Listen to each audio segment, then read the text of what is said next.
សម្រាប់កម្ពុជាដោយខ្ញុំនិយាយចឹងយើងមានព្រំដែនរបស់យើងមានការកំណត់ច្បាស់លាស់របស់យើងហើយខ្ញុំសូមឲ្យបងប្អូនប្រជាពលរដ្ឋទាំងអស់មានការយោគយល់ជាពិសេសជាជនខ្មែរជាជនថៃហើយសោច្បាស់ណាស់សោស្រួលទេនៅក្នុងការបើកកលិះដោយធម្មតាគឺសោនៅក្នុងដៃថៃរាជរដ្ឋាភិបាលថៃឬកងទ័ពថៃខ្ញុំមិនដឹងពីដាទេឲ្យតែមានអំណាចពិតប្រាកដបើកឡើងវិញឲ្យដូចមុនថ្ងៃ7មិថុនា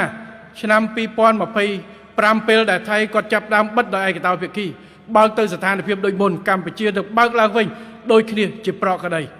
នៅក្រោមយ៉ាងយូរ5ម៉ោងក្រោយអានេះយើងនិយាយច្បាស់ហើយបាទកម្ពុជាអត់និយាយលេបនិយាយកលិចកលុចកែប្រែទេយើងនិយាយម៉ាត់ណាម៉ាត់ដឹងហើយយើងនឹងធ្វើបែបនេះ